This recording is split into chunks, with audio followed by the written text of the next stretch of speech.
beaucoup de jeunes qui sont à la maison. Beaucoup de jeunes africains qui ne voient pas le potentiel de ce continent-ci. Ceux qui attendent que quelqu'un vienne cogner à leur porte avec un sac, Elias de biens. Qu'on dit que voici, tu es riche maintenant, tu peux vivre ta vie. Quel est, toi, ton message pour ces jeunes-là? Mon message pour ces jeunes reste constant, Stéphanie. C'est le fait que le chômage n'a pas encore commencé. Parce que ce qu'on appelle le chômage maintenant, ce n'est pas le chômage, c'est un échantillon du chômage. Parce que le vrai chômage, il arrive.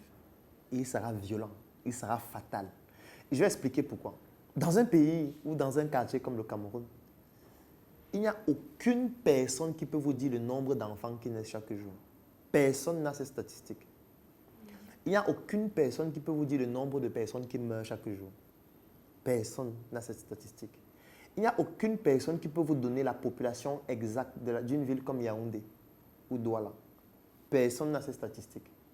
Ce qui fait en sorte que nous sommes dans un quartier où on ne contrôle pas l'évolution démographique. C'est pour ça qu'on se retrouve facilement dans les embouteillages et on est surpris. C'est parce que la construction des routes ne suit pas la progression sur le plan économique, sur le plan de l'achat des véhicules, sur le plan de la démographie. Ça ne suit pas. On se retrouve aujourd'hui avec des enfants qui n'arrivent pas à fréquenter ou alors des classes qui ont 150, 200, 300 élèves alors que la capacité de la classe n'est que peut-être de 70. Pourquoi? Parce que la construction des infrastructures ne suit pas le développement démographique qui n'est pas mesuré de manière sensible, précise et dynamique, c'est-à-dire en temps réel. Ce qui fait en sorte qu'il y a un boom démographique extraordinaire qui est en train de venir, mais personne n'est en train de le contrôler. Ce qui fait en sorte qu'avec la COVID, qui a encore poussé les entreprises à virer et ne même plus penser à recruter des gens, sauf si ces personnes sont excellentes, ça contraint l'État, je prends peut-être l'État du Cameroun, qui a une capacité d'accueil sur le plan de la fonction publique de 300 000 personnes environ. Les étudiants au Cameroun en 2017 étaient évalués à 500 000 étudiants. Donc la capacité maximale d'accueil de la fonction publique, c'est 300 000. Et quand je dis 300 000, ça veut dire qu'il y a des gens qui viennent d'entrer dans la fonction publique et qui vont encore travailler jusqu'à 50 ans, 60 ans avant de partir. Ça veut dire que le nombre d'espaces disponibles chaque année dans la fonction publique par rapport aux étudiants qui sont formés chaque année est extrêmement faible. Et sur le plan du système productif privé, on ne prend que des personnes excellentes. Encore que la COVID a poussé certaines entreprises à virer, à faire même faillite, parce qu'on n'a plus la capacité de production qu'on avait avant et on ne peut plus recruter les gens n'importe comment. Donc, les entrepreneurs sont en difficulté actuellement pour recruter des gens. Sauf que vous allez voir des mamans qui ont 8 enfants, 9 enfants, 10 enfants. Vous allez voir le potentiel démographique qui est en train d'exploser, mais la société n'est pas en train de s'adapter par rapport à ça. Ça veut dire que très bientôt, le chômage va atteindre des seuils incroyables. Ça va augmenter la criminalité. Ça va augmenter des fléaux dans tous les secteurs d'activité. L'État n'est pas en train de se préparer par rapport à cela. Les populations ne sont pas en train de se préparer par rapport à cela. Ce qui fait donc en sorte que les phénomènes, par exemple, comme les gens qui prennent les pirogues, qui vont en Occident, ça n'a même pas encore commencé. En fait. Ça arrive. Ce sera 10 fois, 20 fois, 30 fois plus que ça dans les années à venir. C'est pour ça que la plupart des pays en Occident font la promotion, notamment en Afrique. C'est de façon subtile, c'est vrai, mais de la contraception. Font la promotion. Moi, je passe parfois dans les villes comme Yaoundé et Douala, où il y a des grandes affiches publicitaires qui font la promotion de la contraception. Ça veut dire que vous n'allez pas forcément facilement voir la promotion des médicaments contre les maux de tête ou les médicaments contre l'acné, mais vous allez facilement voir des communications qu'on fait régulièrement et des ONG qui travaillent pour réduire de manière considérable la démographie, surtout en Afrique. Parce qu'ils se sont rendus compte en Occident qu'ils ont été obligés dans la plupart des pays de débloquer des budgets uniquement pour s'occuper des migrants. Parce que ce n'était pas quelque chose qui était prévu avant. C'est que désormais, l'Italie aujourd'hui doit prévoir un budget pour les migrants. En sachant que cette année, il y aura peut-être 5 000 migrants qui vont venir. Et il faut qu'on s'occupe d'eux. Parce qu'il y a un documentaire qu'on a réalisé en Italie qui montrait que, c'est un documentaire qui est en ligne, qui est sur YouTube, que tout le monde peut consulter, qui montrait que les gardes-côtes en Italie coulent des bateaux, des migrants qui viennent, parce qu'ils ne veulent pas que les migrants arrivent en Italie, parce que s'ils arrivent sur le sol italien, on sera obligé de les prendre en charge et ça a un coût. Et plus ils sont nombreux, et plus ça coûte cher. Alors que l'Italie, il y a des pauvres en Italie qui n'ont pas de travail, les blancs. Donc, on va prendre l'argent pour aider les migrants noirs qui viennent du Cameroun, qui viennent du Togo, qui viennent du Mali, alors qu'on n'a même pas déjà assez d'argent pour aider les Italiens pauvres. Donc, le meilleur moyen, c'est d'utiliser deux solutions. La solution en amont, c'est d'aller en Afrique, se battre pour qu'ils ne viennent plus, soit d'investir là-bas, soit de promouvoir je veux dire la contraception, faire que les femmes n'accouchent plus beaucoup, faire des ONG, créer des activités qui vont faire qu'ils restent sur place et qu'ils ne voyagent plus. Parce que quand vous les voyez faire ça, ce n'est pas parce qu'ils aiment faire ça. C'est parce qu'ils ne veulent plus que vous veniez chez eux, parce qu'en faisant ça, ça leur coûte moins. Parce que venir au Cameroun et ouvrir une activité qui va recruter peut-être 100 Camerounais, ça coûte moins que d'accueillir ces 100 Camerounais-là en Italie ou en France. Donc, ils préfèrent faire ça parce que ça va coûter moins. Et maintenant, en France, qu'est-ce qu'on va faire? On va financer les Camerounais, les Italiens, les Ivoiriens qui sont là-bas, leur dire que vraiment, on peut te donner un capital, tu rentres dans ton pays. Il y a tous des programmes comme ça pour favoriser à ce que les gens rentrent dans leur pays d'origine. Parce que ces gens leur coûtent cher là-bas, surtout la ressource qualifiée. Parce que la ressource qui n'est pas suffisamment qualifiée. Parce que la ressource très qualifiée, on les prend, on les met dans les grandes entreprises et tout ça. Mais ceux qui ne sont pas très qualifiés, on utilise certains qui vont faire les travaux de basse besogne, je veux dire de basse qualité, que peut-être les Français de souche, les Italiens de souche ne veulent pas faire. Ils vont aller dans les plantations, récolter le blé, etc. Mais ceux qui sont en surplus, on va essayer de les orienter à rentrer dans leur pays, ou on va les empêcher d'arriver dans le pays en coulant leur bateau, ou alors tout simplement, on va essayer de les martyriser au quotidien. C'est de ça qu'il s'agit. Donc, je vais dire à ces jeunes-là que le chômage arrive. C'est maintenant que vous devez vous cultiver. C'est maintenant que vous devez comprendre que c'est dans votre environnement qu'il y a des opportunités parce que ces opportunités découlent des problèmes. C'est maintenant que vous devez vous armer de connaissances et de savoir dans plusieurs secteurs d'activité afin de pouvoir résister et de pouvoir savoir comment être flexible afin de proposer des solutions pertinentes. Et c'est maintenant que vous devez vous intéresser à l'entrepreneuriat. Pas pour que tout le monde devienne entrepreneur, parce que ce ne sera pas possible, c'est très contraignant. Mais au moins pour intégrer des systèmes, pour apprendre, pour se développer et pouvoir au moins résister à des choses farouches sur le plan social qui vont arriver très bientôt. Donc de manière pratico-pratique, quelle est la prochaine petite étape qu'ils peuvent prendre? Je peux par exemple leur recommander de rejoindre la Startup Academy. Oui, je vais prêcher pour ma paroisse. De rejoindre la Startup Academy, de suivre les activités de la Startup Academy ou de suivre des activités, des structures similaires à la Startup Academy à travers l'Afrique et à travers le monde. Je vais leur recommander de s'intéresser à Internet parce qu'aujourd'hui, tout le monde peut se connecter sur Internet et se former. Il n'a même pas besoin de venir à la Startup Academy. Il y a beaucoup de formations qu'on peut faire en ligne et qu'on peut apprendre, on peut se développer. Aujourd'hui, c'est beaucoup plus simple de lancer un business. Ça veut dire, moi par exemple, il y a un monsieur qui m'a fait un témoignage. Sur ma page, en général, régulièrement, chaque semaine, je fais une publication qui s'appelle « Espace opportunité d'affaires » où je demande à tous ceux qui suivent ma page de poster en commentaire leurs activités avec leur numéro et que ceux qui sont intéressés pourront les contacter. Il y a un qui m'a fait un témoignage qu'en fait, il vend des voitures. Il a posté ça en commentaire comme ça une fois. Il a réussi à vendre 2 voitures. Il s'est fait 1 million de marge sur les 2 voitures avec un commentaire sur une page qui n'est pas la sienne. Donc, ça veut dire quoi? Ça veut dire qu'aujourd'hui, avec Internet, avec les réseaux sociaux, c'est beaucoup plus facile de se lancer. On n'a même pas besoin de fabriquer un produit. Si vous voulez, par exemple, vendre le miel, vous pouvez aller au marché, identifier ceux qui vendent le miel, voir leur prix, prendre les photos, créer votre page en ligne sur un réseau social comme Dicalo, je fais un coucou à Alain et Cambi ici, et de publier dessus. Et des gens viennent vous dire, je veux le miel, je veux le miel. Vous discutez juste un prix au niveau de votre fournisseur. Vous mettez un prix un peu plus élevé à celui qui achète. Vous vous occupez de la logistique et vous gagnez de l'argent sans produire de miel. Il faut juste être suffisamment intelligent. Il faut être avisé par rapport à ce qui fonctionne.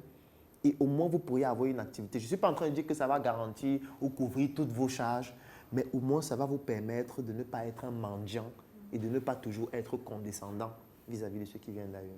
Super. Et de ne pas attendre que quelqu'un vienne cogner à la porte. Parce que personne ne viendra le faire, sauf si c'est pour t'utiliser. Super. Je pense que c'est un peu tout. Laisse-moi regarder si j'ai une dernière question. D'accord. J'essaie de jouer la journaliste. En improvisant. En improvisant. Ben waouh, toutes les questions ont été posées. Je ne sais pas si tu as un dernier mot peut-être. Alors le dernier mot que je pourrais peut-être dire, c'est le fait que on a une population cible très stratégique qui est la diaspora. Et tu en fais partie aujourd'hui. Et il est important que nous puissions trouver le moyen de créer un pont entre la diaspora africaine et les Africains qui sont en Afrique. Pourquoi? Pourquoi est-ce qu'il faut qu'on crée un pont? C'est parce que, vous l'avez très bien dit tout à l'heure, je ne critique jamais les autorités sont montées, descendues. Oui, c'est vrai, il y a beaucoup de tard au niveau des autorités. Comme aussi, il y a beaucoup de bonnes choses faites par les autorités. Donc, je ne vais pas venir cracher sur tout. Mais une des tares, c'est le fait qu'il n'y a pas de cohésion. Il n'y a pas de trait d'union suffisamment fort entre la diaspora africaine et les Africains qui sont en Afrique. Et ça crée un déficit énorme sur le plan des initiatives qu'on pourrait mener sur le continent africain et même en Occident. Je vais prendre un exemple. Aujourd'hui, nous avons une usine qui s'appelle Startup Foods, où nous fabriquons des produits agroalimentaires, comme un de nos produits qui est le chocolat Choco, qui se décline en 4 saveurs, noir, blanc, sans sucre et lait. Alors, ce produit se vend très bien, il est vendu au Cameroun, il est vendu même dans certains pays de la sous-région. Mais s'il y avait un trait d'union fort entre la diaspora africaine et les Africains, nous pourrions faire en sorte que ce produit devienne un monopole mondial en créant ce trait d'union qui va permettre à cette diaspora africaine de nous fédérer et de faire en sorte que ce produit soit vendu partout dans le monde. Et en développant donc un patriotisme qui va faire en sorte que quand un Africain voit ce produit, il se dise que ça, c'est nous et je dois soutenir ça. Ce n'est pas forcément avec notre projet, je le dis aussi pour tous les autres projets qui sont menés en Afrique. Pour que ce ne soit pas juste que nous soyons en Afrique, on fait des produits, on vend seulement entre nous. Non. Quand un Américain fabrique un produit, il veut coloniser le monde. Il ne veut pas vendre aux États-Unis. Il veut que les gens au Togo consomment son produit, en Chine consomment. Pourquoi nous devons fabriquer des produits qui seront seulement vendus dans nos petits quartiers, le Togo, le Cameroun? Non. Il faut qu'on fabrique des produits ici et ce soit vendu en Thaïlande. Il faut qu'on fabrique des produits ici et ce soit vendu en Chine. Il faut qu'un Américain se connecte sur une plateforme en ligne et il apprend à parler le douala sur la plateforme là. Parce qu'on a réussi à lui faire comprendre que si tu veux coloniser une partie du Cameroun, il faut que tu apprennes le douala, sinon ça sera inaccessible pour toi. Comme ils ont fait avec l'anglais. Aujourd'hui, si tu veux bien faire la médecine, tu es obligé de parler anglais. Tu es obligé de comprendre l'anglais parce que les meilleurs livres de médecine sont en anglais. C'est une colonisation linguistique. Il faut aussi qu'on fasse cette colonisation-là. Et pour le faire, il faut un trait d'union entre les Africains du continent, les Africains de la diaspora, qu'on puisse éviter aussi que les Africains de la diaspora se disent qu'il faut que j'aille investir en Afrique. C'est bien. Mais il faut qu'en investissant en Afrique, tu crées un pont entre l'Afrique et le pays où tu es pour que ton produit se vende aussi là-bas et dans tous les autres pays en Occident. Ce n'est que ça qui va nous permettre de devenir milliardaires en euros. C'est de ça qu'il s'agit parce que sinon on ne pourra pas. Leur pouvoir d'achat est plus élevé que le nôtre. Ça veut dire qu'aujourd'hui, on peut fabriquer un produit cosmétique ici en Afrique. Ce sera facile de vendre, difficile de vendre ça à quelqu'un à 30 000, 40 000, 50 000. Sauf que 50 000, ça n'atteint pas 100 euros. Donc, ça sera beaucoup plus facile de vendre ce produit à 100 euros. On a déjà fait cette expérience avec beaucoup de nos membres de la Startup Academy qui sont en Chine, qui sont en Italie, qui sont en France, qui sont aux États-Unis, qui fabriquent des produits ici. On les accompagne et ils vendent ces produits là-bas.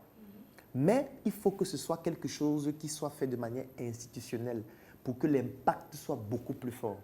Donc voilà le message que je pourrais aussi passer à nos frères de la diaspora. C'est vrai qu'il y a un gros problème permanent. C'est le problème de la confiance. Parce qu'il y a beaucoup de personnes de la diaspora qui ont investi en Afrique, qui ont été escroquées. C'est très récurrent. Et c'est la raison pour laquelle nous, à la Startup Academy, on a voulu faire la différence. En faisant en sorte que le souci du détail soit un élément important. Le souci du détail dans tout ce qu'on fait.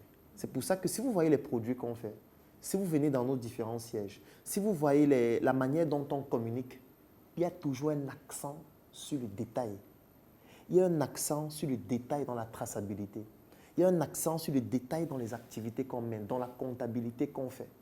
Il y a un accent sur le détail parce qu'on permet de manière dynamique, et c'est même de manière subtile obligatoire, à ce que quelqu'un qui intègre nos projets puisse être là et comprendre ce qui se passe et suivre les procédures étape par étape. Nous sommes en train, par exemple, de créer une plateforme en ligne qui va permettre à ce que quand un investisseur investit dans un de nos projets, il puisse suivre minute par minute l'évolution de son investissement dans chacun des projets dans lesquels il investit. Pour qu'il n'ait plus besoin d'appeler quelqu'un que les rapports, c'est comment? Oui, on fait les rapports chaque mois. Mais désormais, il pourra se connecter sur la plateforme et voir que j'ai investi dans Startup Color. Startup Color, aujourd'hui, a fait un chiffre d'affaires de temps. Il rencontre telle difficulté pour que ça lui permette de comprendre que cette transparence-là doit garantir le capital confiance et le capital sympathie pour qu'il n'ait plus peur d'investir dans un projet tenu par un Africain parce qu'il se dit que les Africains, ce sont des escrocs. Non. Les plus grands escrocs, ce sont les Occidentaux. Les gens qui trafiquent la drogue, c'est en Occident, c'est eux qui envoient ça en Afrique. Les plus grands bandits, c'est aux États-Unis, c'est en Chine, c'est en Russie. Ici, ce sont des apprentis bandits. Donc, ça veut dire qu'il faut que nous puissions arrêter de penser que les Africains, ce sont des personnes qui ne sont pas correctes, qui ne sont pas crédibles. Oui, il en existe, mais c'est une très faible proportion par rapport à la nouvelle génération des entrepreneurs que nous sommes en train de vouloir incarner à travers la Startup Academy et à travers toutes les autres activités d'autres jeunes Africains qui sont en train de prôner qu'on peut en Afrique faire des choses excellentes qui tutoient ce qui est fait à travers le monde. Super, super. Merci beaucoup, Claudel. Je t'en prie, Stéphanie. Je vais dire également que j'ai remarqué que Claudel n'a pas seulement un cerveau orienté solution. Il a un cerveau très positif parce que très souvent, on passe notre temps à parler des choses négatives. Et parler des choses négatives, c'est prendre ce temps à ne pas parler de choses positives. Exactement. Très important. Donc, merci beaucoup pour tout. Ça a été un plaisir pour moi d'échanger et de partager mes minuscules connaissances avec toi et avec toutes les personnes qui vont regarder ces vidéos. Les Africains ont besoin des minuscules connaissances. D'accord. Merci pour tout. Si ça ne te dérange pas, parce qu'on a les produits, là je peux prendre ma petite caméra pour le blog.